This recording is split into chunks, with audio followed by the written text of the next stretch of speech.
En Onda Cero, Onda Fútbol. A ver cómo termina, casi nunca terminan gol, casi nunca terminan gol, casi nunca terminan gol. El Messi hasta el fondo, casi nunca terminan gol. ¡Gol! ¡Casi nunca terminan gol! Fútbol Internacional con Jesús López y Mario Gago. Palla all'area di rigore, si gira Cassano, magico movimento, Balotelli, rete! David Villa darting through the middle, he's got it between the two, and he's won the game for Spain!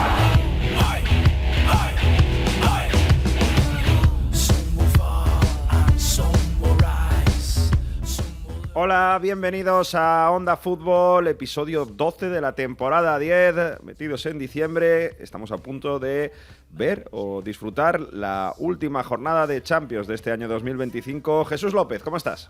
Hola, ¿qué tal, Mario? ¿Cómo estás? Bueno, una semana de Champions así ya metidos en el frío y sobre todo una semana en la que se ha hablado mucho del Mundial. Ya hay esos partiditos, ese Uzbekistán contra, ya no me acuerdo, contra Corea. Hemos visto ahí todo el mundo pendiente de Curazao, ese país de 100.000 habitantes. Y bueno, ya muchos comprando regalos, viendo las luces. Ya estamos, nada estamos en Navidad. Primero, va a ser una fase primera del Mundial durita. Vamos a ver qué pasa, pero yo creo que va a haber mucho partido con poco atractivo y sobre todo con poco atractivo competitivo, que es lo peor de esto. Así que ya veremos cómo sale. Recuerdo que se ha ampliado un poco el Mundial y para el siguiente, para el 30, quieren ampliarlo aún más. Es lo que prometía o lo que proponía la CONMEBOL. Ya veremos qué pasa, pero yo iba a decir que este Mundial va a sacar conclusiones negativas en cuanto a la ampliación, pero eso le va a dar igual a la FIFA, porque lo que van a ver es las cuentas y cuántos nuevos países tienen el Mundial y en cuántos nuevos países pueden vender los derechos de televisión, etcétera. Y por ahí yo creo que va a ir un poco las cuentas, no porque el partido sea más interesante o no. Por desgracia estamos en el mundo así. Y sí, nueva semana, interesante de nuevo de Champions, muchísima movida en Inglaterra, vamos a contarlo porque tenemos muchas cositas.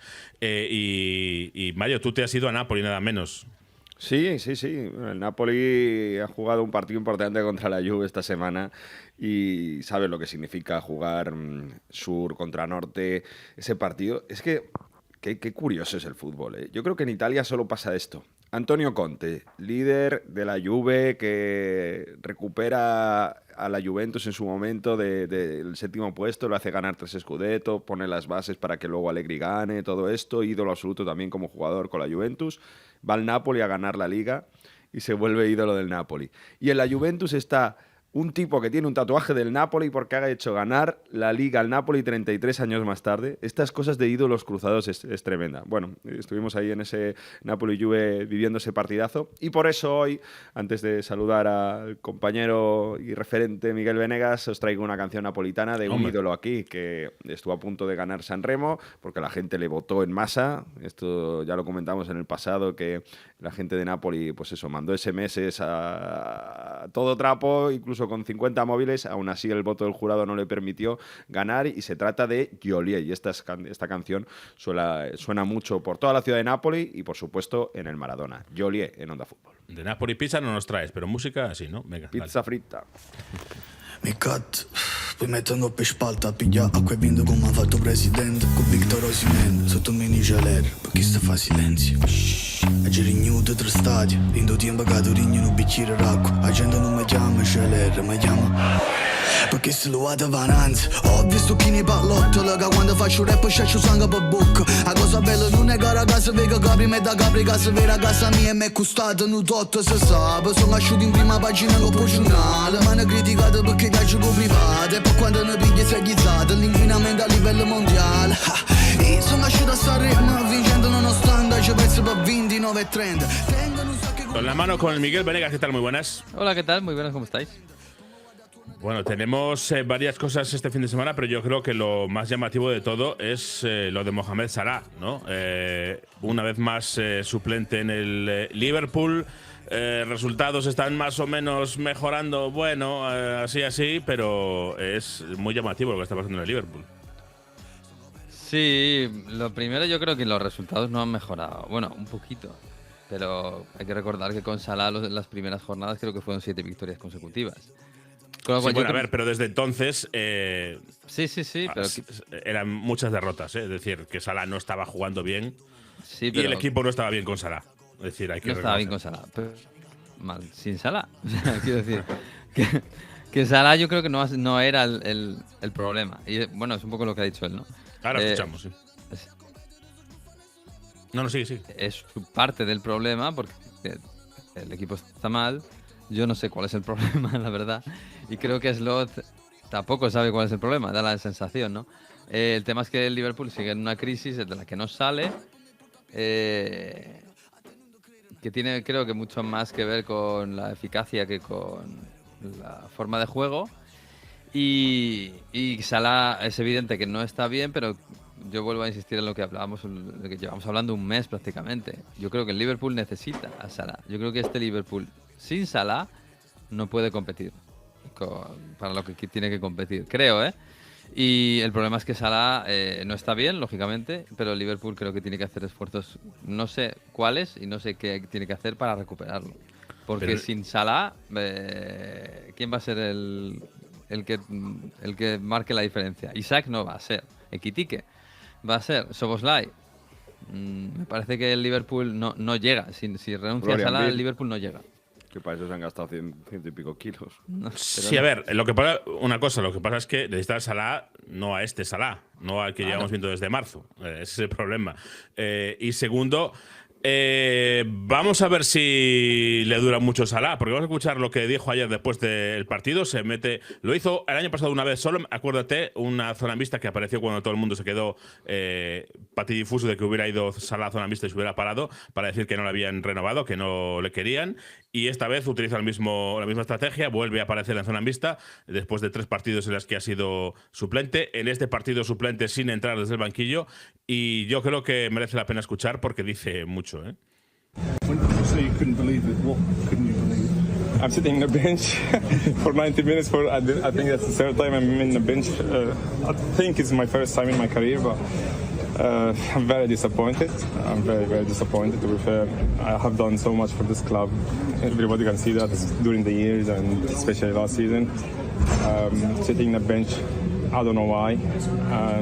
Seems like a club is throwing me under the bus. That's how I feel it. Dice que no entiendo que he estado en el banquillo, que he estado por 90 minutos todo el partido del banquillo, que creo que es la primera vez en mi carrera.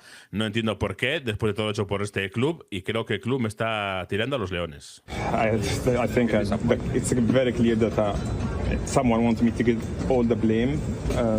The club promised me in the summer for a lot of promises and nothing. So far, I'm in the bench 3 games, so I can't say that they keep the promise. And I said that many times before. I had a good relationship with the manager, and out of the sudden, we don't have any relationship. I don't know why. It seems to me, how I see it, it's someone doesn't want me in the club. But again, this club, I always support it. My kids will always support it. I love the club so much, and I will always do. Now I called my mom yesterday because I knew you guys didn't know that I'm gonna start or not, but I knew. I called my mom and dad yesterday. I told them come to Brighton game. It doesn't matter if I play or not. I'm gonna enjoy it. We'll see what's gonna happen, but in my head, I'm going to enjoy that game if I played or not, if I'm in the bench or not, because I don't know what's gonna happen now. So I'm just gonna be in Anfield, say goodbye to the fans, going to Africa Cup, because I don't know what's gonna happen when I'm there. So. Bueno, aquí se despide Salah básicamente del Liverpool porque está diciendo que alguien le quiere fuera, que no entiende qué está pasando, que tenía muy buena relación con el entrenador y de repente no tiene ninguna relación con el entrenador, que ahora empieza a despedirse, que ya llamó el viernes a su padre y a su madre porque ya sabía que no iba a jugar, que ahora le queda un partido en Anfield para despedirse y luego se va a la Copa de África y luego ya veremos qué pasa, como diciendo, igual ya ni vuelvo. Obviamente aquí en el trasfondo de esto está desde hace varios años, sabemos del interés fuerte de Arabia Saudí por tener a Mohamed Salah como obviamente una de las grandes estrellas árabes del mundo del fútbol. Y bueno, pues básicamente se está despidiendo del Liverpool o está dejando ver que es así. Como hace un año yo recuerdo que también se medio despedía del Liverpool diciendo no me están renovando, no me dan el dinero que quiero, así que adiós, adiós, y luego no era verdad. Yo sinceramente, esto, será que me estoy haciendo viejo, pero yo esto no lo compro, no me lo trago. Me parece muy de diva, muy de hecho es que dice, bueno, después de todo lo que he hecho en el club, yo creo que no tengo que estar en el banquillo. Bueno, lo que has hecho el año pasado y los otros años ha sido maravilloso, pero este año estabas haciendo otra cosa, ¿no? No sé, ¿cómo lo veis vosotros? Además, lo que sorprende es como dice que this summer el club me prometió otras cosas, ¿no? Claro. Y Sí, sí. ahora... Y no se han cumplido ni de lejos, ¿no? Algo así. Pero que te prometió ser titular todos los partidos, ¿no? Porque como no le estén pagando el sueldo, no hay otra promesa que te puedes hacer cuando renuevas, pues por un sueldo y ser la Yo estrella creo que del hay que equipo. traducirlo Claro. a Salah, porque, bueno, a Salah intuimos su carácter como es. Creo que es bastante respetuoso en todo lo que dice, hay que decirlo, que no sale ahí a... O sea, que dice que sale, digamos, Qué explícitamente... diferente es una rajada en Inglaterra que una rajada en España o en Italia. Pero es solo forma, ¿eh? Yo os lo digo por mucha experiencia que tengo en el mundo anglosajón. La forma es muy distinta y más respetuosa, pero el fondo a veces es peor. Puede ser, puede ser. Sale a decir, bueno, pues nada, acepto lo que hay, que creo que no me lo merezco y supongo que, bueno, pues ahora me voy a despedir de la gente y tal. Quiero decir que sin cagarse en nadie, pues viene a decir que no está contento. Y eso yo creo que hay que Sí, traducirlo. pero echa la porque culpa a los demás, Miguel. O sea, yo creo que no es nada autocrítico o no dice nada de su estado de forma en esta despedida. Bueno, pero lo que sí, eso es verdad. Pero también deja... A mí lo que más me preocuparía si fuera del Liverpool es eso que dice que ahora no tiene relación con el entrenador y que el año pasado sí, y que en el club hay alguien que quiere echarle. Eso sí que a mí me preocuparía, porque bueno, Salah todo el mundo sabe que es el jugador mejor pagado del Liverpool y entiendo, yo he escuchado aficionados del Liverpool que a mí me sorprende mucho, ¿no? Porque, no sé, lo pienso en Messi o Cristiano en el Barça o en el Madrid y me sorprende, pero yo he visto muchos aficionados del Liverpool diciendo que se vaya, que ya está acabado y que ya no, que es un muerto en el yo campo. creo que aquí el elefante de la habitación es que Mohamed Salah estaba aquí arriba hace unos meses y su rendimiento individual ahora está aquí abajo. Y el rendimiento del equipo obviamente ni le ayuda a él, pero ni él ayuda al equipo. Es decir, a mí me parece la clave de esto que estamos pasando por alto. Es decir, es que tú eres el que... Yo ahora mismo yo creo que si Darwin Núñez no llega a haber fallado aquel penalti en la tanda contra el Paris Saint-Germain, hoy Mohamed Salah sería Balón de Oro. Pero lo que ha estado haciendo este año, yo recuerdo que hemos tenido aquí a Ortego. Ortego llegó a decirnos, cuando lo tuvimos, hablábamos de Liverpool, que se escondía para que no le pasaran la pelota, que era como un cono y se veía que se escondía para que con él no iba la cosa. Es decir, es verdad, no es una cuestión de que está teniendo el mismo esfuerzo de siempre, pero no le salen las cosas. No, son las dos cosas. Es que no le salen las cosas, pero tampoco está como antes. Pero eso lo hemos visto en muchísimos cracks. Sin ir más lejos, el año pasado Mbappé pasó por un momento que podríamos decir que incluso puede ser similar, más o menos. Pero no se escondía Sí, pero de tanto. acierto, no de implicación. Ojo, bueno, es distinto, había partidos que también, que se le veía que se hablaba mucho de que la cabeza no la tenía... No estaba bien y ya está. No sé. Yo creo que la lectura que tiene que hacer aquí todo el mundo, al que le interese que esto salga adelante, es que hay que recuperar a Salah y que hay que ayudarle y él tiene que ayudar al club y a lo mejor pues más diálogo. No lo sé. O sea, a mí lo que me preocuparía es el tema de que dice que ya no tiene relación con Slot, que creo que es lo fundamental. O sea, ahí tienen que hablar. Es verdad que Salah, por lo que dicen, crees es que un el tipo club complicado, raro. ¿Tú te lo crees, Miguel, diciendo que es el club el que quiere sacarle? ¿O que es No, el club el que quiere apartarle? no lo sé, Claro. pero es posible que en el club haya alguien que diga, oye, igual nos hemos equivocado en dándole toda la pasta que tenía este hombre, se podía haber marchado y haber fichado otro, no lo sé. Yo personalmente creo que está poniendo la excusa para irse él. Para decir, yo me voy, pero es que no me quieren, porque me han puesto 3 partidos en el banquillo. Claro, Para mí esa es la esta otra lectura. esta es Igual que el año lectura. pasado cuando salió, en realidad quería decir, oye, renovadme. No quería decir, bueno, me voy a marchar seguramente porque no me quieren renovar. En Pero él realidad, decía, lo es que quería no me decir era, quieren darme lo también, que decía quiero, lo que mismo. me quiero quedar, pero por una buena pasta. Ahora entiendo que está diciendo, oye, solucionadme esto y no me dejéis aquí que me estáis humillando. Entiendo, Vamos a escuchar el resto de lo que dice. What do you do with the situation now, Mohamed? It's not acceptable for me, to be fair. Like, I don't know why that happened always to me. Like, I don't get it. I think if I'm somewhere else, every club will protect his player. I don't know why I'm in that situation now. But again, it's how I see it now is like it's like you throw Mo under the bus because he's a problem in the team now. But I don't think I'm the problem. I have done so much for this club to get the respect I want to get, and I don't have to go every day fighting for my position because I earn it. People will say, you're not bigger than... I'm not bigger than anyone. I earn my position. This is football. Yeah. So it is what it is. When you say that about the Brighton game, you mean that possibly it could, be your last game, you consider your future in January, perhaps? Yeah, in football you never know, but I don't accept the situation, to be fair. Again, I've done so much for this club. Is that what's so frustrating for you? Because you've done so much? Absolutely. Last season, I'm sorry, with all the respect, I love everyone, I love Haaland. Bueno, lo que viene diciendo es, dice que yo no entiendo por qué tengo que ganarme el puesto con todo lo que he hecho por este club. Y lo dice literalmente, es decir, no hay interpretaciones, que parece que me están echando la culpa en vez de proteger al jugador. Y luego le preguntan, cuando dices que ya veremos, ¿es que va a ser tu último partido en Anfield y en la Copa África vas a considerar tu futuro? Y dice que sí, con los gestos. Es decir... Yo creo que esta es la clave y lo dice claramente. No, a mí no me vengas con que me gane el puesto, que yo soy Mohamed Salah en el Liverpool. Me lo merezco, ¿no? Me lo he ganado, dice. Me lo he ganado, exacto. Pero me lo he ganado los años anteriores. Claro, es que no funciona así el fútbol, ¿no? Bueno, yo creo que sí funciona así. A mí no me gusta que funcione así, de verdad. Pero yo creo que es que yo no dejo de pensar en Messi, Cristiano, o antes, Raúl, en el Barça, no sé, Stoichkov, no sé, Ronaldinho. O sea, yo desde aquí, desde lejos, creo que la veneración que se tiene que tener por Salah en el Liverpool es absoluta. Y obviamente, si el jugador no está bien para jugar, no debería jugar, paso por ahí. Pero yo creo que quizás debería haber un poco más, no sé si de tacto, no sé, no hablo de respeto, porque respeto hay. No es falta el respeto a nadie por el banquillo, pero quiero decir que creo que se está pasando por encima de la figura de Salah, que para mí posiblemente es el mejor jugador de la Premier en este siglo.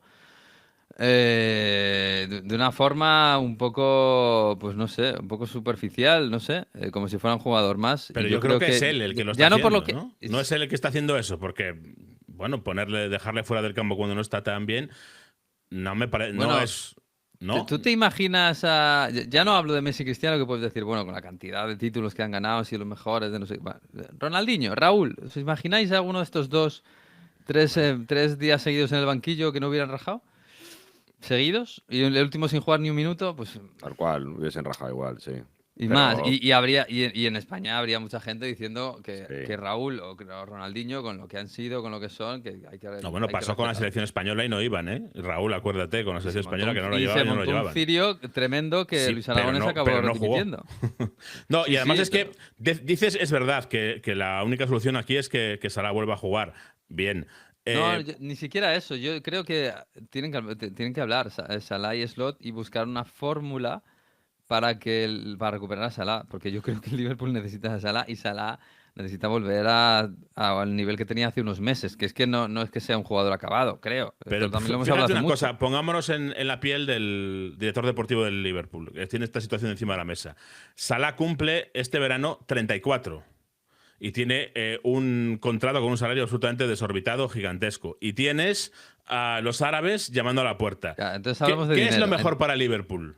Porque si lo mejor es que Salah juegue como el año pasado, estamos todos de acuerdo. Pero si Salah no está jugando como el año pasado y además tiene esta actitud cuando el entrenador... Primero, yo recuerdo que Salah estaba jugando muy mal ya antes y le seguían poniendo, y la gente se preguntaba ¿por qué Salah sigue jugando 92 todos los partidos y no está jugando bien? Y ahora es la situación distinta. O sea, hagas lo que hagas, va a haber gente que no lo entienda, porque el club ya venía mal antes de la suplencia de Salah. ¿Qué es lo mejor para Liverpool? ¿Hablamos de dinero? No, hablamos de todo, global, porque el dinero también es rendimiento. El dinero significa que el año que viene puedes fichar a otro.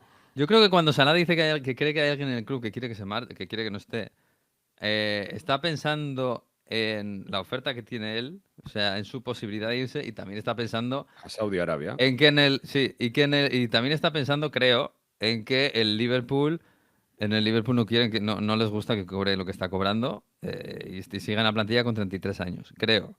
No, Y hombre, puede que el club tenga se lo razón. firmó hace un año. Es decir, el problema es que si juegas como el año pasado, como una estrella, cobras como una estrella mundial, como un casi Balón de Oro. Entiendo que tendrá un contrato como un casi Balón de Oro, pero no está jugando ni cerca de eso. Ese es el problema para mí. Es decir, dice, si tiene 23 años, bueno, pues es un año malo, ya se recuperará, el año que viene mejor y tal. Si tiene 34, ya no piensas que va a jugar como un Balón de Oro mucho tiempo más.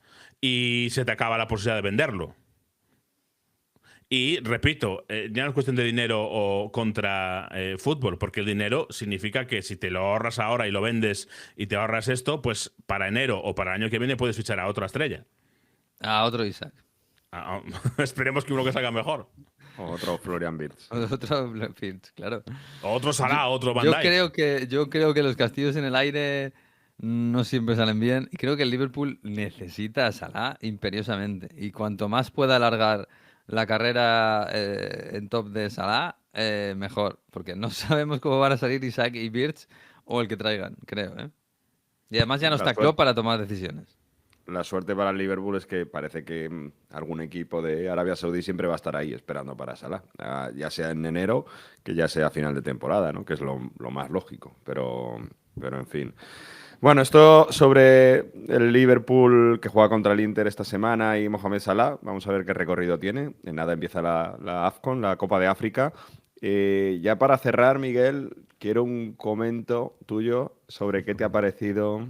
un comentario sobre qué te ha parecido el sorteo del Mundial. Ya está muy comentado. Pero se están cargando un poco todo esto con ese sorteo en 2 días, con las sedes, no sé. La verdad que tengo expectativas en escuchar tu comentario sobre el circo que ha montado Infantino con Donald Trump. Bueno, es un poco lamentable. Ya creo que vamos a estar más o menos de acuerdo. Yo, por un lado, el viernes desconecté, porque viendo cómo iba la historia, me parece que se puede hacer show de casi todo, pero llega un momento en que el show no tiene ningún sentido si sacar unas bolitas. Más aún si lo alargan el sábado para decirnos la hora y en la sede, que además ya se sabía, y además no ha sido ni sorteo, ha sido pues eso, ponerse de acuerdo. Creo que esto cansa a la gente. No, yo no sé si a lo mejor en otros países con un fervor nacionalista, pues están con muchísimas ganas de mundial ya. Pero yo creo que aquí la gente se cansa de que le alarguen tanto las cosas, de que todo sea eterno y que se postergue, digamos, lo Mollar. Y bueno, el mundial va a ser igual, porque el Mollar se va a postergar seguramente hasta los octavos de final. Y lo otro, pues es muy triste. A ver, yo ayer lo decía en Radio Estadio que al final la FIFA sigue excavando en el agujero moral en el que está instalado desde siempre. Hay que recordar que la FIFA se ha aliado económicamente para hacer negocios con Mussolini, con Videla. Los últimos han sido Putin, el emir de Qatar. El siguiente es Bin Salman, sospechoso, según la CIA, asesino de un periodista estadounidense. Seguramente el siguiente, pues no sé, será Estado de Israel o será Kim Jong-un, Corea del Norte, no lo sé. Pero es triste por la imagen, porque todo esto ya lo sabemos, pero creo que una FIFA enterrada en dinero ya en 2025 no tiene la necesidad de arrastrarse delante de Donald Trump o de quien sea. Bueno, delante y darle un premio Nobel de la Paz de hacendado, porque no se ha llevado el otro, que ya de por sí está bastante devaluado. Y me parece un poco triste que el mundo del fútbol o la institucionalidad futbolística esté arrastrando su imagen. Así, porque al final nosotros nos evadimos y intentamos pensar solo en el juego, que es lo que nos gusta y lo que hay detrás, ¿no? Y la afición y todo esto. Pero nos pone a los pies de los caballos a los futboleros, ¿no? Yo cuando hablo con amigos del fútbol y me ponen estas imágenes, pues tiendo a avergonzarme, porque me gusta el fútbol y es parte de mi vida, ¿no? Desde hace mucho tiempo. Pero bueno, desgraciadamente el fútbol está así, Infantino está así, la FIFA sigue así y no tiene pinta de que vaya a mejorar, y lo único, pues, que llegue el mes de junio, que eche la pelota a andar y que salga bien el Mundial, que como digo, además este Mundial habrá que ver cuánta atención recaerá hasta los octavos de final, ¿no? Que me parece que cada vez son más largos, más grandes. Me parece bien que haya países de todo el mundo, eso está guay, pero joder, me parece que, espero que no, pero me parece que va a ser un mundial infinito. Sí, yo creo que a mí lo que veo, perdona Mario, lo que veo la atención de esto es lo de crearte un premio de la paz así porque sí, que por cierto estoy deseando ver cuáles son los siguientes ganadores del premio de la paz de la FIFA, ¿no? Vamos a ver cuál es el Pues el Bin palmarés. Salman, el siguiente, supongo. Pero a mí lo que me llama la atención es que sabiendo que es un ejercicio tan evidente de hacer la pelota de forma tan arrastrada, lo hagan igual. Porque por muy avestruz en tu burbuja que seas, en la FIFA tienen que saber que esto, obviamente todo el mundo sabe de qué va. Y aún así lo haces igual, ¿no? Es decir, que te da igual dar la imagen de lametraserillos para quedar, entiendo que bien ese día con Donald Trump, que se le veía súper encantado con su premio, con su medalla y con su diploma escolar. Es todo tan ridículo que lo hagan igualmente, a mí es lo que me vuela la cabeza, sinceramente.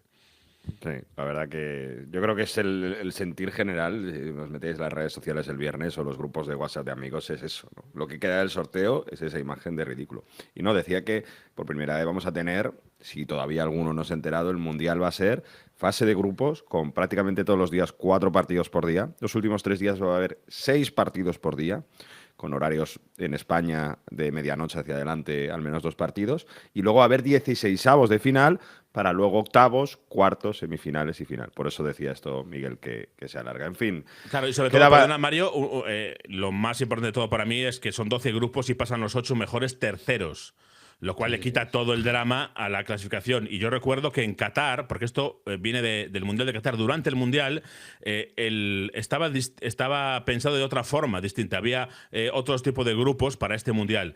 Y al acabar la primera fase, que fue súper emocionante, os acordaréis, todas las últimas jornadas de los grupos en Qatar hubo muchísimo drama. La FIFA dijo, es que es verdad que esto está muy bien, este formato, porque permite el drama. Vamos a reorganizar la idea que tenemos para el Mundial ampliado para hacerlo. Y la idea que tuvieron fue poner los 8 mejores terceros, que al final pues es lo mismo. Ya, pasará todo el mundo. En fin, que esto será a partir de junio, todavía tendremos mucho tiempo. Primero serán las Navidades y tendremos todavía un poco de diciembre. Así que nada, disfruta de la Champions esta semana, Miguel. Hablamos. Igualmente. Abrazo, chicos. Adiós.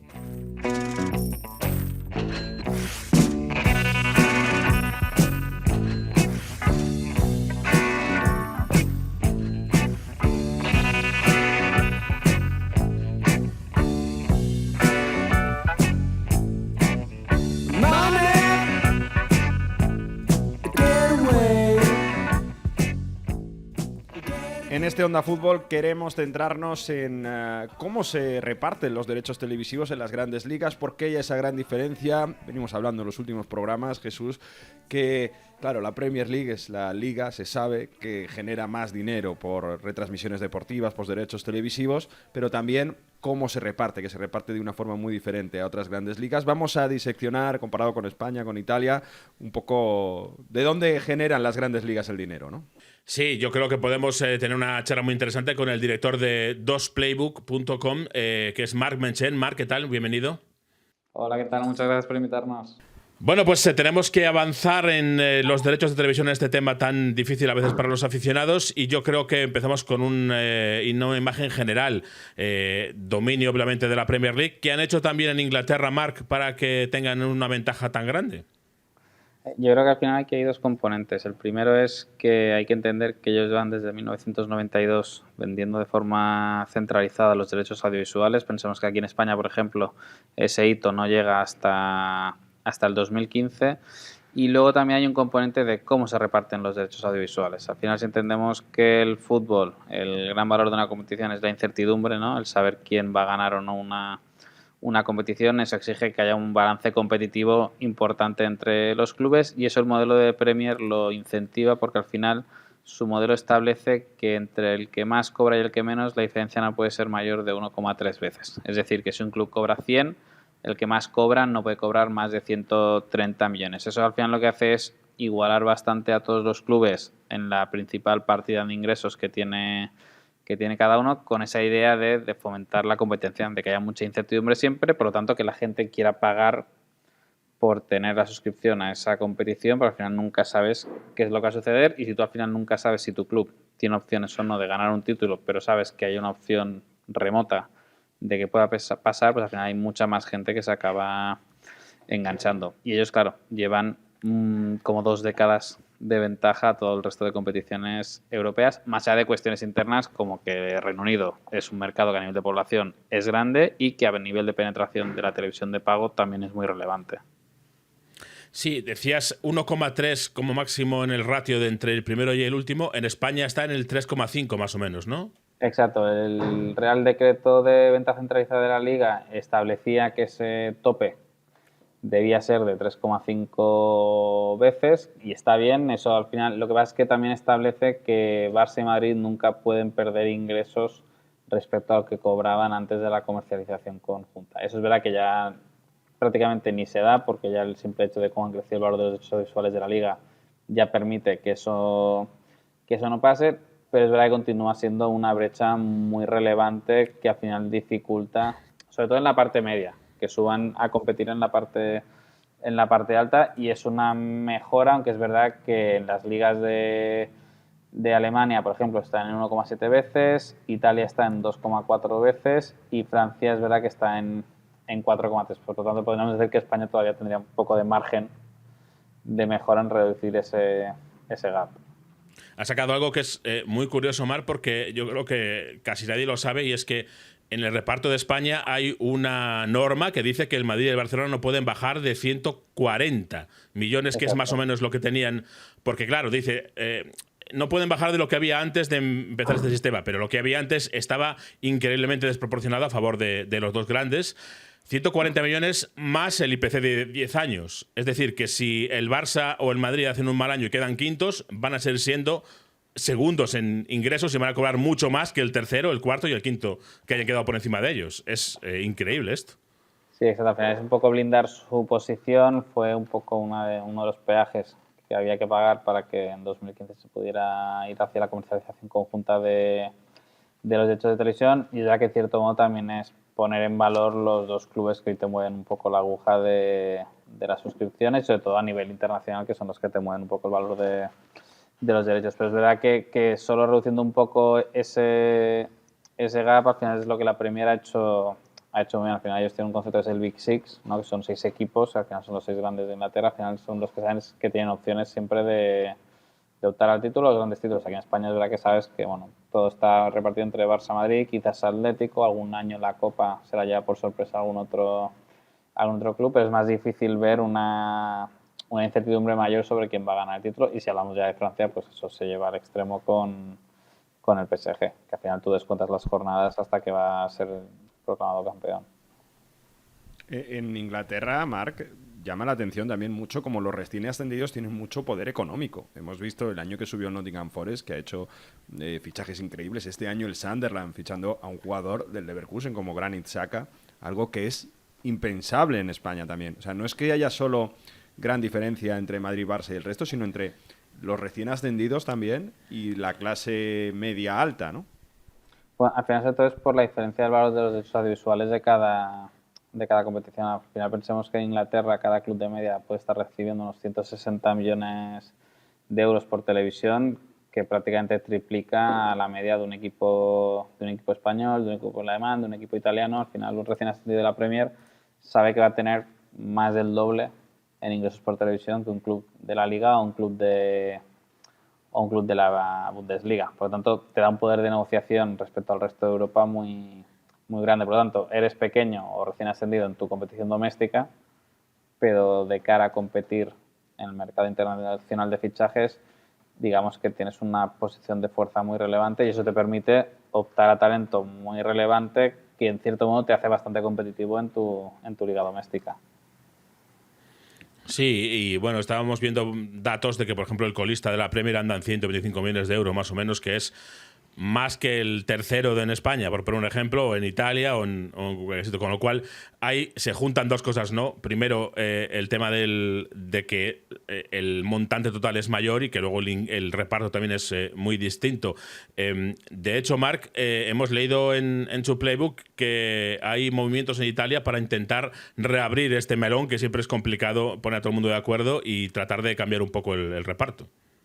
Sí, al final los grandes siempre quieren una parte más grande del pastel. Allí hay que recordar que Serie A y Serie B venden sus derechos de forma separada, pero Serie A hay una parte de su dinero que va a parar a los equipos de Serie B. Entonces, igual que pasó en la Premier, pues siempre hay la disputa, ¿no?, de intentar reducir la parte del dinero que tú das a la segunda división del país, que no es como aquí en la Liga, que la Liga vende tanto la primera como la segunda división. Pero al final es un tema de concepto, es entender, o sea, clubes que entienden que el valor radica en la fuerza de la competición y clubes que lo que quieren es ser ellos fuertes, o que al final para ellos no es tan relevante la competición doméstica como si el ser competitivos en competiciones UEFA, ¿no? O sea, al final es un poco el mindset que tú tengas, decir, oye, si para mí lo relevante es jugar la Serie A, jugar la Champions League.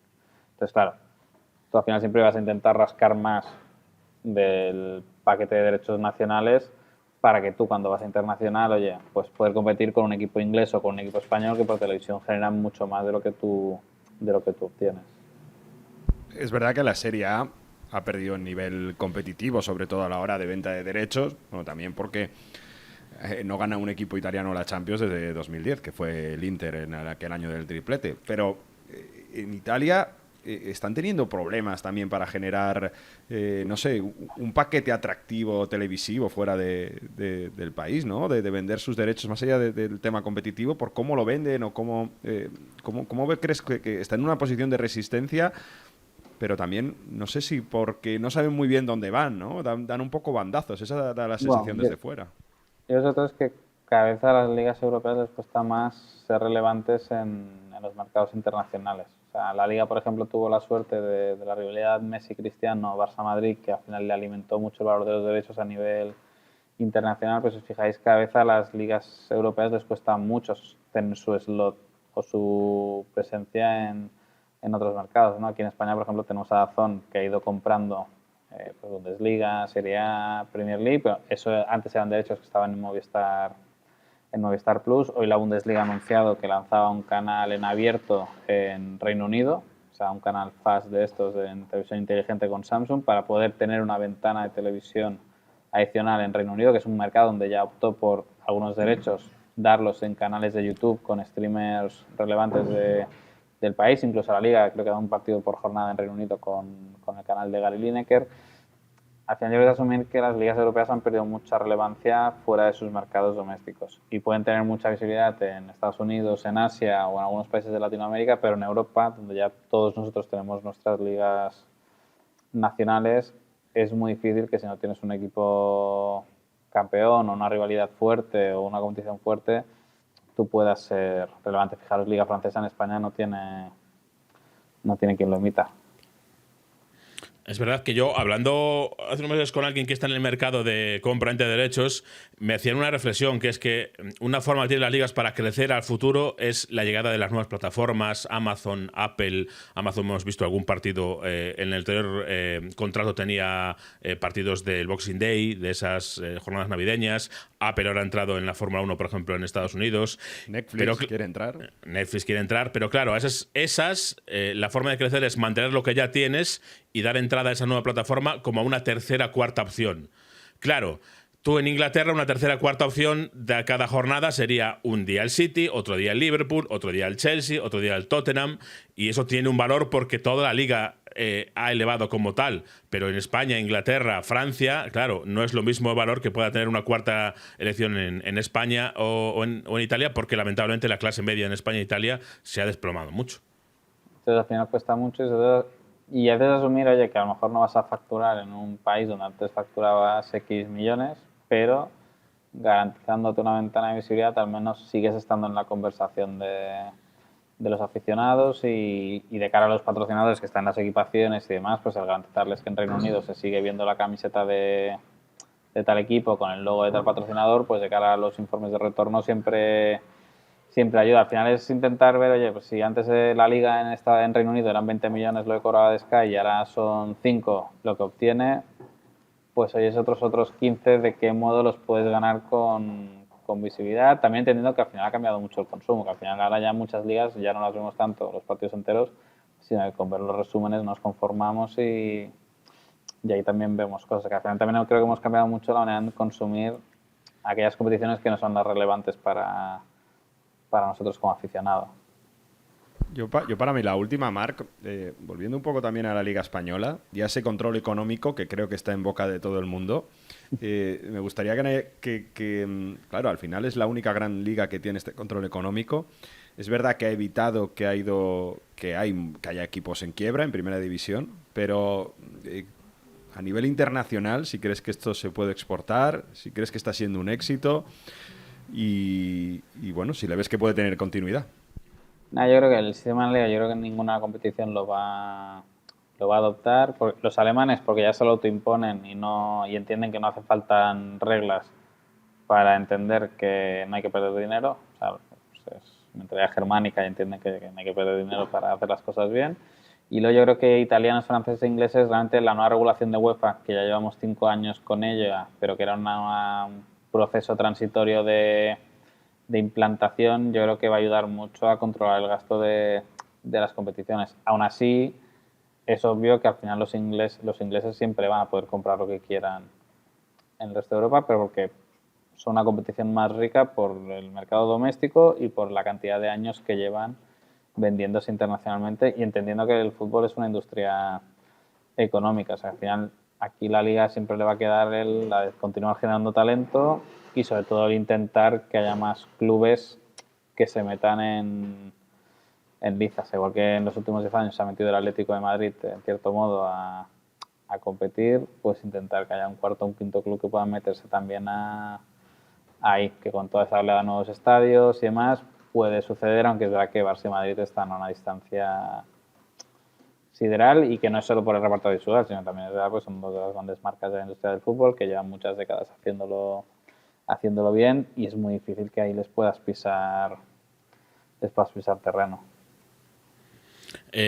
Con lo cual yo no sé si tenemos una sensación de que las ligas están un poco en el medio, la liga española, la italiana, la liga en las francesas se ha pegado un accidente, una buena torta en los derechos económicos, en parte porque esto que decimos, que lleva muchos años siendo solo un equipo muy grande a mucha distancia de los demás, a pesar de que ha habido algunos campeones últimamente que no eran el PSG, pero aún así da la sensación de que en cuanto a derechos eso ha acabado por debilitar la liga. Y la Premier League, hace 10, 12 años, yo siempre lo cuento, yo además siendo corresponsal en Inglaterra, había cabreo porque al Tottenham llegaba el Real Madrid y se le llevaba a Bale, a Modric, a las estrellas. Al Liverpool se le llevaban a Luis Suárez, a Coutinho, que fue un drama lo de Coutinho, tremendo, la gran estrella de Liverpool, y si estuvo 6 meses sin querer jugar, medio en rebeldía porque se quería largar al Barcelona, y hubo cierto debate público en Inglaterra hace 10, 15 años diciendo, bueno, es que a lo mejor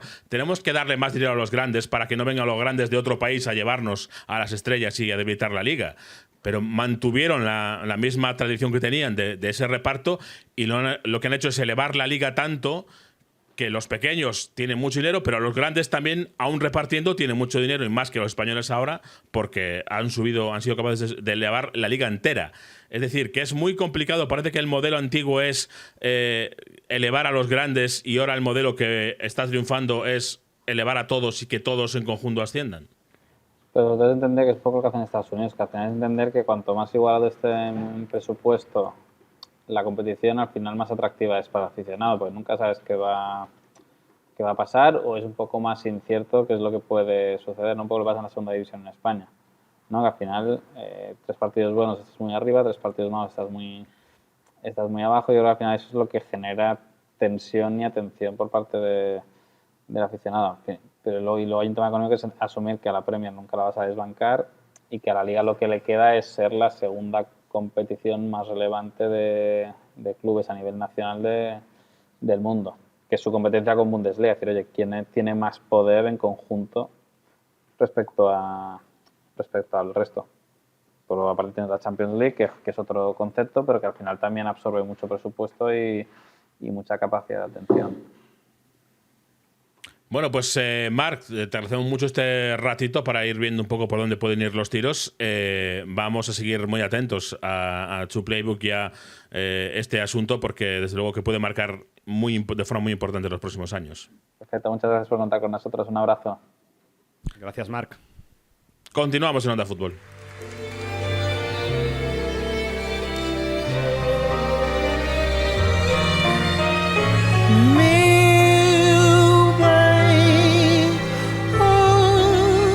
Minhas pressas, peço que regresses, que me voltes a querer.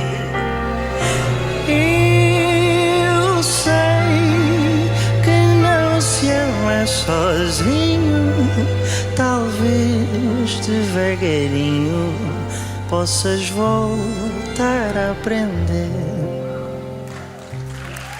Bueno, pues esta vez he escogido yo, por proximidad geográfica, aunque solo sea Mario, la canción para dar paso a nuestro siguiente tema. Hay que irse a los vecinos portugueses, para mí vecinos pues muy próximos, ¿no? Porque sabemos que yo soy de al lado de la raya, como quien dice, de la frontera. Así que muy próximos para mí, y vamos a tratar de acercarnos a la Liga Portuguesa, a los grandes de Portugal, después de unos años en los que siempre os veíamos ser protagonistas, al menos a uno de ellos en Champions. Parece que esto ha cambiado un poco, Miguel, Mario, y vamos a ver cómo avanza la Liga Portuguesa. Hay que hablar además de Benfica, de Sporting, de Porto, y hay que hablar de la llegada de Mourinho al Benfica, cómo lo está haciendo. Hay que poner todo un poco en contexto. Este fin de semana hemos tenido un muy buen partido, a los dos equipos, a Sporting y Benfica, enfrentándose, así que saludamos ya al periodista Miguel Pereira, que colabora con diversos medios, en España en Revista Panenka y bueno, en Portugal, en Inglaterra, ha hecho libros en inglés. Miguel, muchas gracias por estar con nosotros. No, encantado de estar con vosotros, chicos. ¿Qué tal? Bueno, sí, empezamos por lo de este último fin de semana, ¿no? Hemos tenido un empate entre Benfica y Sporting. Es cierto que, bueno, son los dos perseguidores grandes al respecto al Porto en este inicio de temporada. No sé si esperábamos algo más quizá del Sporting, que había empezado mejor o que está en una racha sobre todo ofensiva que en buena forma, ¿no? Respecto a un Benfica que, bueno, con Mourinho todavía está encontrándose. Sí, los primeros 20 minutos del partido fueron del Sporting, o sea, fue el partido que esperábamos, un Sporting dominador que buscaba el gol y un Benfica que tardó en encontrarse. Lo que pasa es que los clásicos son los clásicos, en Portugal y en todos los sitios. Los equipos sacan el carácter, el ambiente hace mucha mella en los rivales, el partido se juega en el estadio del Benfica, en La Luz. El Sporting sabe perfectamente que el Porto va como un tiro y también tenía un poco de miedo más a perder que incluso a ganar. El Benfica se aprovechó de ello, sobre todo en la segunda parte, y al final hemos tenido un partido que no va a quedar en los libros de la historia por espectacular, pero sí que representa mucho de lo que está pasando en el fútbol portugués los últimos 5 años. Por primera vez, digamos, desde los años, yo diría, 50, tenemos los 3 grandes de Portugal más o menos al mismo nivel. Y todos los años estamos viendo que los 3 pelean por el título, a veces un mejor que otro, pero están ahí los 3 en la terna. Hubo años de total dominación del Porto, años de total dominación del Benfica. Ahora el Sporting, desde que llegó a Amorim, se juntó un poco a la terna, y aunque se haya ido el año pasado, los mimbres se quedarán y el Sporting sigue siendo un candidato muy potente al título. Entonces es un periodo muy divertido y dinámico en la élite del fútbol luso. ¿Cómo se ve, Miguel, en Portugal, ahora que sacas lo de Rubén Amorim, que ha impulsado a un club importante en Portugal a volver, como dices, a estar peleando arriba, ha dejado un legado, una estructura hecha que supone que aunque él no está Gyökeres, el equipo sigue arriba y sigue funcionando bien, y sin embargo ha ido a Inglaterra y está teniendo los problemas gigantescos que está teniendo, a veces rayando un poquito el ridículo incluso? Sí, bueno, al final, pues la afición del Sporting no le perdonará jamás haber dejado el equipo a mitad de temporada, que les pudo costar el título, que al final no pasó, pero si Amorim se hubiese quedado con el Sporting hubiese sido campeón al ritmo que llevaban en febrero o marzo, porque iban como un cohete, y al final pues tardan hasta el último día de la campaña. Entonces, para la afición del Sporting, por muy importante que haya sido en devolverles a la élite, esa traición les costó mucho. Y con respecto a los demás, hay un respeto general a su figura, porque lo que ha hecho es algo muy complicado, y también lo que hay es quizás también por la experiencia previa de Mourinho, una conciencia de que el Manchester United es un equipo que destruye entrenadores, destruye ideas, destruye conceptos. Entonces, si hubiese ido a otro equipo, a lo mejor la percepción hubiese sido más negativa, pero siendo el Manchester el equipo que es, el equipo que está en esa era post-Ferguson, pues hay un poco de margen. Y ahora mismo Mourinho sigue siendo, a pesar de los resultados, considerado un entrenador de élite en Portugal y seguramente pues en el futuro le esperan ver en otros equipos top. Y si vuelve a Portugal, pues algún día como seleccionador o incluso como entrenador del Benfica, que es su equipo. El Sporting tiene muy buen equipo. Por ejemplo, Hulman en el centro del campo ha sido muy querido este pasado mercado de fichajes, más allá de que ha salido Gyökeres, bueno, Trincao. Estamos hablando de un Sporting que ahora está segundo, ha perdido un poco de, como decimos, respecto al Porto, que está muy bien de Farioli, pero tiene mimbres para seguir luchando y jugadores, Suárez, por ejemplo, para seguir luchando por ganar un título, ¿no? Para repetir título. Sí, sí, completamente. De hecho, el Sporting el año pasado se hizo bicampeón por primera vez de los años 40. Eso dice mucho de lo difícil que es para el Sporting ganar de forma consecutiva. Y el objetivo para esta campaña, naturalmente, era hacer historia y hacer un tricampeonato que no lo hacen desde 1947. Entonces, el equipo aguantó bastante en el mercado el empuje por algunos jugadores importantes como Pote, como Yulman, como Morita, y luego sabiendo que iban a vender a Gyökeres, que fue una novela que se alargó casi todo el verano, pues se supieron reforzar bien con Luis Suárez, que es un delantero que encaja perfectamente con la idea de juego de Rui Borges. Lo que hay ahora mismo en Portugal es un equipo que va a un ritmo completamente distinto, que también es una cosa que suele pasar. En Portugal, cuando viene un entrenador extranjero, su primera temporada suele ser muy por encima de los demás. Eso ha pasado con entrenadores del Porto, ha pasado con entrenadores del Sporting, entrenadores del Benfica. Luego les cuesta la segunda y la tercera campaña. Y Farioli creo que entendió muy bien lo que necesitaba el Porto. Además, Vilas-Boas, el presidente, hizo un mercado espectacular con respecto a la situación económica del club. Trajo jugadores muy importantes y supo aguantar otros jugadores que son vitales en su sistema de juego, como Samo, como Rodrigo Mora, que va teniendo cada vez más preponderancia, y el hecho de traerse a Gabri Veiga, incluso antes del Mundial de Clubes, y a Borja Sainz después, aguantando a una joven promesa como es William Gómez, el extremo brasileño, y sobre todo al danés Víctor Froholt, que está siendo probablemente de los jugadores más destacados de la campaña, pues ha montado un equipazo.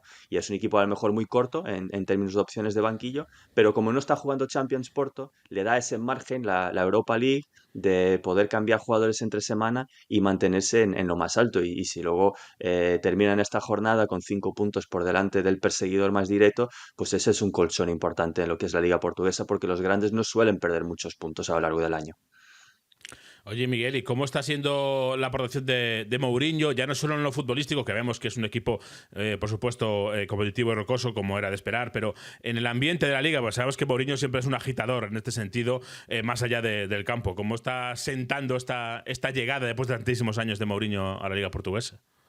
Pues la llegada fue como el retorno de un rockstar de los 60. Fue como de repente Mick Jagger volvía a los escenarios en una última tour y hubo una sensación casi de histeria colectiva por haber la posibilidad de volver a ver el último Mourinho entrenador de clubes, que probablemente será este. Él ya ha dicho muchas veces que tiene entre ceja y ceja el fútbol de selecciones, sobre todo coger la selección de Portugal, quizás después de este Mundial. Creo que incluso su plan era quedarse en Turquía este año y luego coger Portugal después del Mundial. Él les haría en las cosas gana en esa precualificación de Champions League y luego al final surgió la oportunidad de ir al Benfica por el tema de selecciones, que al final ganó Rui Costa, pero que en el momento en que ficha Mourinho la cosa estaba bastante complicada.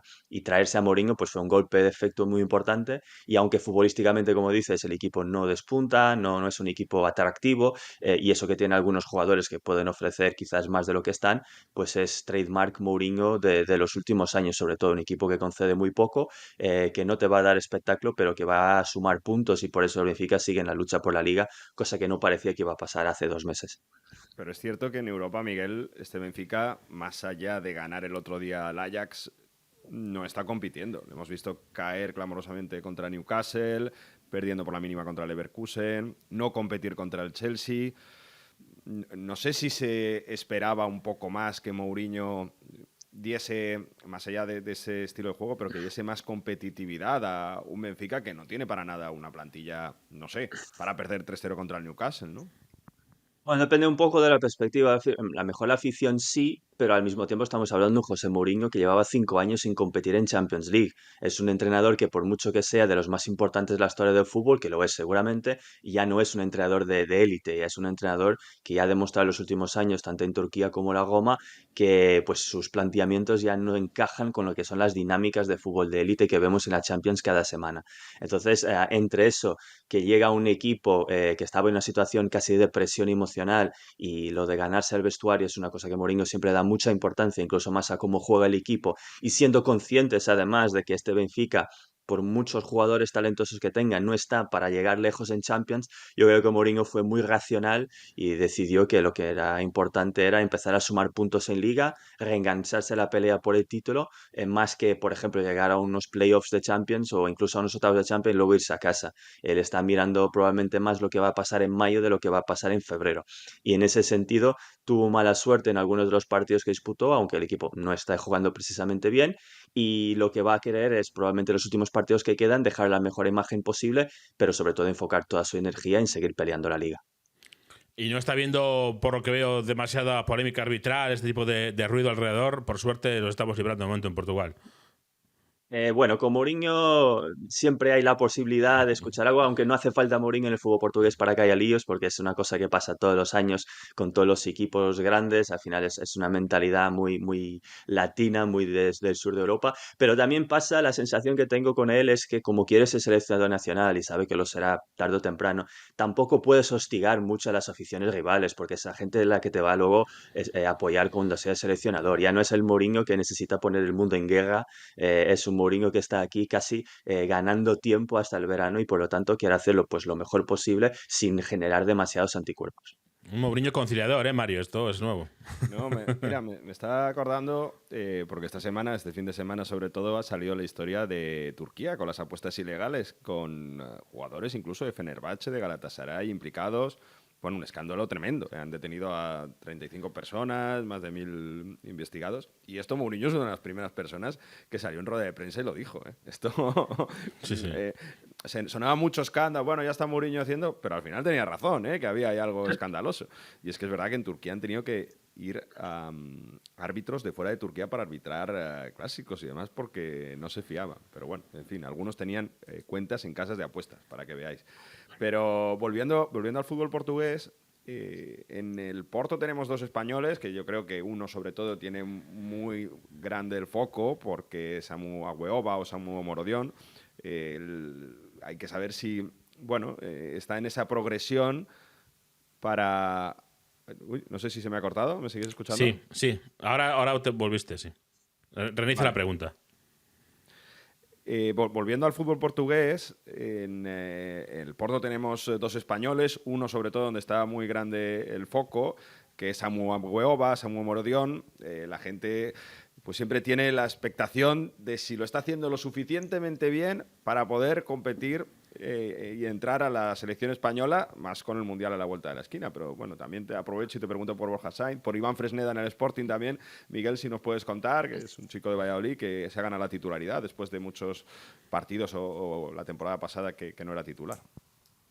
Bueno, de hecho, el mejor jugador español de la Liga está siendo Gabri Veiga, desde lejos. O sea, desde que Farioli le dejó la manija del equipo, el ex Celta Vigo está siendo decisivo para que el Porto tenga una solvencia a nivel del centrocampo. De hecho, está relegando al banquillo a toda una promesa del fútbol mundial como es Rodrigo Mora, un jugador que a la afición apasiona porque es un chaval que acaba de cumplir 18 años y que es la última perla de la cantera.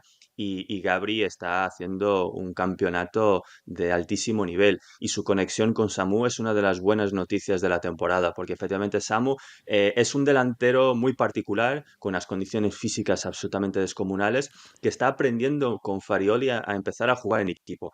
El año pasado el fútbol de Porto era mucho más directo, le buscaba mucho más Samu al espacio, un poco aprovechando sus características naturales, y ahí sí que rindió a muy buen nivel, sobre todo en la primera parte de la temporada. Luego en la segunda el Porto se vino abajo y él se vino con el equipo, incluso fue suplente en varios partidos, pero este año está empezando a jugar más pivoteando, más conectando con los extremos, con Borja, con Pepe, con William, con Gabri, con Rodrigo Mora y Froholt en el medio, y está pues elevando un poco sus condiciones. Es un poco para la selección española una especie de plan C, o sea, un jugador que te puede dar cosas muy interesantes según qué contexto, como fue en su momento, por ejemplo, Llorente. Sabemos perfectamente que España pues, busca jugar con un delantero que sepa combinar muy bien, como es Mikel Oyarzabal. Tiene Mikel Merino, un llegador que está haciendo una temporada espectacular, pero tener a un perfil como Samo en determinados momentos, cuando quieras jugar poco más balones al área o un jugador que busque más la transición, te cumple perfectamente. Y el tiempo que está pasando en Portugal, pues le está permitiendo ganar un poco de mimbres para el eventual salto que todo el mundo sabe que va a pasar tarde o temprano de irse a la Premier League, donde su fisicalidad probablemente tendrá un impacto incluso superior. Luego Borja ha sido un jugador muy importante desde que llegó, venía con el cartel de haber metido muchos goles en el Norwich la temporada pasada. Este año no está siendo tan goleador, pero sí que está aportando mucho a nivel de presión. Es un jugador que presiona de una forma exquisita y eso ayuda al Porto a tener la línea muy avanzada, ayuda en la recuperación para que luego mantenga la posesión, que es algo que Farioli busca mucho en sus equipos. Y Iván Fresneda, pues también después de una primera temporada un poco complicada, también con lesiones, pues está ganando cada vez más su posición en el equipo del Sporting, encaja en la idea de juego que tiene Rui Borges, que además es un entrenador que le gustaba mucho jugar con 4 atrás. Iván cuando llega a un equipo que jugaba con 3-4-3, por lo tanto se le pedían cosas distintas y ahora creo que está encajando más con su perfil y está haciendo una campaña hasta el momento bastante interesante. A mí me has hundido un poco el corazón con lo de Gabri Veiga, verle ahí cerquita de casa, pero no en casa, y rindiendo también como esperábamos de él después de esos 2 añitos en Arabia. Miguel, también esta semana yo creo que para hablar de fútbol portugués hay que hablar de cómo ha sentado allí el sorteo del Mundial, de cuáles son las expectativas. El último Mundial con Cristiano Ronaldo, se supone, a lo mejor nos sorprende y quiere extenderlo más porque el siguiente es en casa además, o sea que ya veremos, pero en principio sería el último si no se criogeniza y bueno, el sorteo obviamente favorable, aunque yo creo que con los terceros clasificándose también pierde un poco de relevancia, pero ¿cuál es el ambiente de cara a este Mundial? Esto lo has dicho, Jesús. El formato que vamos a tener quita casi toda la emoción que teníamos con la fase de grupos. Va a ser muy complicado ver un equipo candidato como lo es Portugal pasar lo mismo que le pasó a España en Brasil o a Italia en Sudáfrica o a Alemania incluso en Qatar. Es que se van a clasificar casi todos, van a salir 16 equipos de 48, así que creo que Portugal por el sorteo ahora mismo que es incompleto porque queda el último equipo que tendrá que salir de ese playoff que incluye a Congo, a Jamaica y a Nueva Caledonia, pues jugar contra Colombia siempre es un partido que apetece porque Colombia es un equipo con jugadores de mucho talento que a lo mejor a Portugal le viene bien, y jugar con Uzbekistán es toda una incógnita. Es un equipo que ha hecho una fase de clasificación espectacular pero todavía muy desconocido fuera de Asia y seguramente Portugal suele sufrir con ese tipo de equipos que no conoce también históricamente en los mundiales, así que eso es un partido que va a ser muy interesante. Luego queda ver el cuarto partido que le toca. Eventualmente Cristiano sí que va a estar, de hecho tenía por encima la posibilidad de ser suspendido en la fase de grupos por el puñetazo que le pegó al jugador irlandés y al final han perdonado. Naturalmente se nota la mano de la FIFA que quiere tener todas sus estrellas allí desde el primer momento y bueno, él estará encantado con esta fase de grupos porque ya se imagina la cantidad de goles que va a poder meter, sobre todo con Uzbekistán o con el equipo que salga de ese playoff. Y luego está pues las ambiciones que tienen los portugueses de finalmente poder pelear por un mundial. Creo que la última Liga de las Naciones dejó claro que hay una generación muy potente que puede competir de tú a los grandes favoritos como son España, Argentina, Inglaterra y Alemania en este momento y por lo tanto las expectativas son llegar como mínimo a semifinales y a partir de ahí pues soñar. Y dependiendo de las lesiones, dependiendo de los cruces, si Vitinha y João Neves están en su mejor momento como estaba el año pasado cuando terminó la campaña, si Cristiano se consigue encajar emocionalmente con ese gol ya un poco más secundario pero que sigue siendo importante a la hora de meter goles, y sobre todo ese Nuno Mendes y esos carrilleros que Portugal tiene ayudan a dar esa amplitud que los extremos no están dando a Robert Martínez. Portugal puede hacer mella en el Mundial y es una de las grandes expectativas para todo el público portugués de cara a lo que vamos a ver en junio y julio en Estados Unidos, México y Canadá.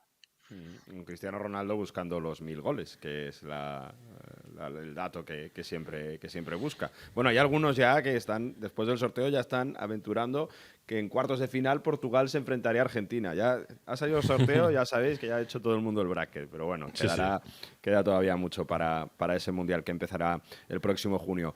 Pues Miguel Pereira, que tiene 2 libros en inglés, uno hablando sobre la Liga Española, Passion, si no me equivoco, Miguel, y Bring Me That Horizon, ¿no? Es el portugués, el viaje sobre el fútbol portugués.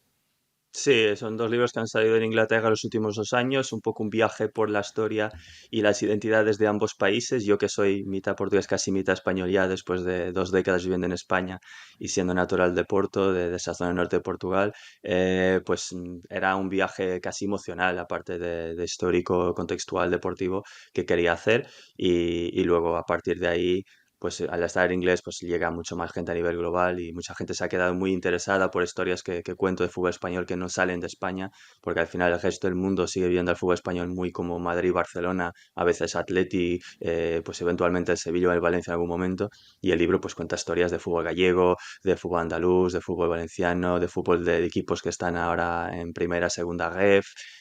Pues son historias que son un poco más divertidas y originales y a la gente le ha quedado bien, y el fútbol portugués igual también es un gran desconocido todavía, incluso en España, y por lo tanto también es un viaje muy interesante para hacerse. Y un libro sobre fútbol portugués en inglés, imagino que en Wolverhampton se ha vendido como rosquillas, imagino, porque vamos, es la cuna allí. Completamente, de hecho me invitaron inmediatamente a un programa de radio allí cuando salió el libro. Sí, porque ellos ya son creo que son el Gibraltar de Portugal e Inglaterra, o sea, es una colonia que tenemos allí metido. He estado allí y al Algarve no se parece mucho Wolverhampton, hay que decirlo, pero bueno, está bien. Ellos intercambiarían, nos darían Wolverhampton por el Algarve, los ingleses. Hombre, no tengo ninguna nosotros duda. han fastidiado, que son ingleses pero no estúpidos. Sí. Bueno, pues invitamos a todos los editores que editen, sobre todo el libro de fútbol portugués que en español, que yo creo que tendría muchos adeptos aquí en España y en Latinoamérica, por supuesto.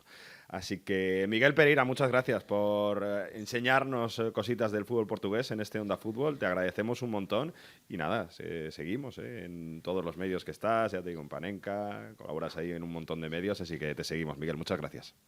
Muchas gracias por tenerme. Gracias, y vamos ya a dirigirnos a la clase, al colegio, para que nos dé Víctor Gómez una lección sobre historia futbolística.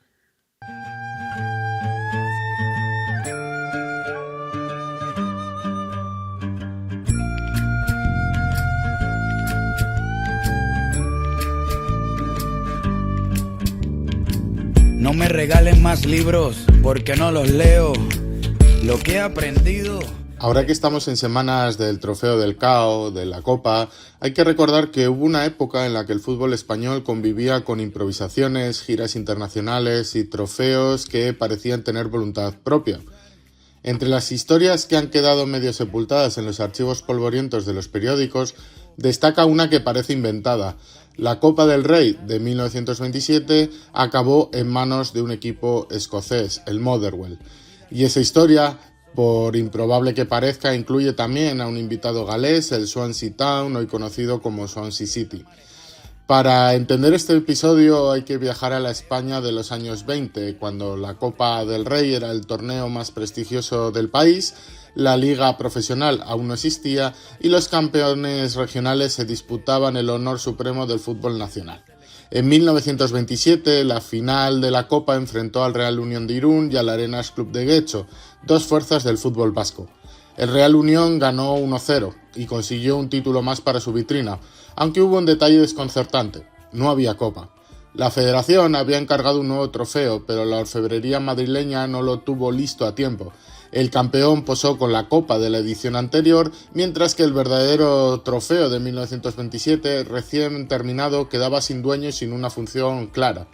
La solución a aquel pequeño embrollo fue tan insólita como práctica: utilizar la copa no entregada como obsequio deportivo para los equipos británicos que ese verano visitarían España. Entre ellos destacaban dos conjuntos de renombre, el Motherwell escocés y el Swansea Town galés. El Motherwell militaba entonces en la Scottish Football League One, la primera categoría del fútbol escocés, donde era uno de los clubes más competitivos del momento. El Swansea, por su parte, jugaba en la Football League Second Division, la segunda división del sistema inglés, aunque representando a Gales como era tradición en aquel periodo. Ambos realizaban giras por el continente, habituales para la época, para complementar ingresos, probar nuevas tácticas y fortalecer vínculos institucionales. Para el público español observaba con curiosidad a estos clubes británicos, un ejemplo de un fútbol más físico, más directo y para muchos en ese momento más moderno. La Federación Española organizó entonces el llamado Trofeo de Campeones, un torneo amistoso entre el Real Madrid y los visitantes británicos en el Bernabéu. El Swansea disputó encuentros durante la gira, dejando buena impresión por su velocidad y disciplina británica, pero no sería el gran protagonista de este desenlace. Su paso por España sirvió en cambio para elevar el prestigio del torneo improvisado y dar mayor brillo a este evento tan amigable. La semifinal británica fue ganada por los escoceses a los galeses por 4-3. El partido decisivo sería entre el Motherwell y el Real Madrid en el Bernabéu. En el campo, la robustez escocesa se impuso al toque pausado de los blancos. Motherwell venció por 3-1 y con ello un título que jamás había pensado disputar, una copa pensada originalmente para coronar al campeón del Torneo del Rey. La entrega del trofeo fue cuasi diplomática, aplausos, apretones de manos y sonrisas por parte de los federativos españoles y la delegación escocesa. Allí esta copa verdadera protagonista de la historia viajó rumbo a Escocia y allí sigue. En las vitrinas del Motherwell descansa una Copa del Rey que nunca conoció un campeón español. Tallado en plata madrileña, nacida para un Real Unión que nunca lo sostuvo, terminó siendo uno de los trofeos más singulares del fútbol europeo. Con el tiempo este episodio adquirió un aire legendario, un torneo desplazado de su destino, una federación que improvisaba soluciones, dos clubes británicos recorriendo España como embajadores futbolísticos de la época y en medio la Copa del Rey de 1927, viviendo un probable viaje que jamás se repetirá y que hoy parece sacado de una novela. Quizás esa sea la belleza del fútbol antiguo y de estos torneos del caos. Imprevisible, humano y lleno de historias que con el paso de los años se vuelven casi mágicas. Una época en la que los trofeos, como las personas, podían encontrar un destino en los lugares más inesperados. Después del mar, yo espero que mi boca nunca se calle. También espero que las turbinas de este avión nunca me fallen. No tengo todo calculado, ni mi vida resuelta. Solo tengo una sonrisa y espero una... Bueno, pues hasta aquí el Onda Fútbol. Hemos hablado de reparto de derechos, hemos hablado de egipcios enfadados, hemos hablado de Portugal, de nuestro país vecino, del país de los fados. Mario, yo creo que bastante completito. Sí, en una semana que, insistimos, hay mucho partido europeo. El Real Madrid va a recibir al Manchester City. Ojo, Ahí hay cositas y Pep Guardiola volviendo al Bernabéu siempre tiene su... Pues el mejor picante. City, el mejor City de los últimos 2 años, desde la expulsión de Rodri, es el mejor City sin duda, el que llega al Bernabéu, aunque no es ni mucho menos el equipo que conocíamos como el City antes de todo esto, O sea, no llega a ese ni ese nivel, ni sobre todo es ese tipo de equipo. El que se espere ver al City de hace 3 años en el Bernabéu este miércoles se equivoca, es otro equipo completamente distinto. Además, insistimos ya en esta, para mí, en esta guerra, no voy a abrir el debate ahora que estamos cerrando el programa, pero este Madrid City tiene poco interés porque los dos van a pasar, probablemente además entre los 8 primeros. Por tanto, el que pierda tampoco es ningún drama, como si fuese una eliminatoria. Pero bueno, también tenemos al Barça contra el Eintracht, tenemos un Inter-Liverpool, hay partidos ahí interesantes en esta jornada de Champions y sobre todo lo que nos gusta aquí en Onda Fútbol a Jesús y a mí, que es la Europa League con ese Celta-Boloña. Que va a estar bonito ahí con Orsolín. Sí, buen partido. El Celta tenía el top 8 casi la mano jugando con el Ludogorets, lo tiró por la basura, un partido malísimo el Celta allí, en casa de un rival mucho más débil que él, y ahora necesita de nuevo ganar en casa para recuperar esas opciones. Con una victoria el Celta estaría más o menos ya con la repesca, no asegurada, pero casi, pero el top 8 se le ha complicado un poco por pecados propios. Y por cierto, la Conference League, que no tiene jornadas en enero, pero tiene ahora la 5ª jornada y luego tiene la 6ª la semana siguiente. O sea que la Conference todavía tiene otra jornada más en este 2025. Y acaba en diciembre.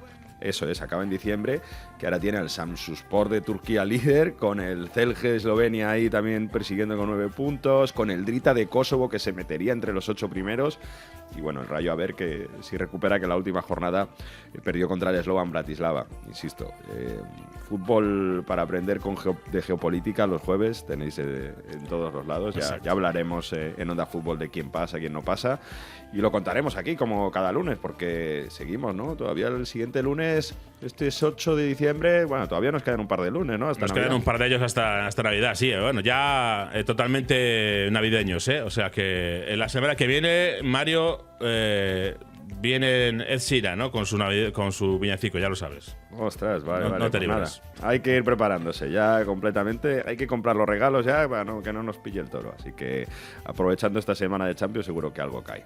Nada, buena semana, Jesús. Adiós, buena semana a todos.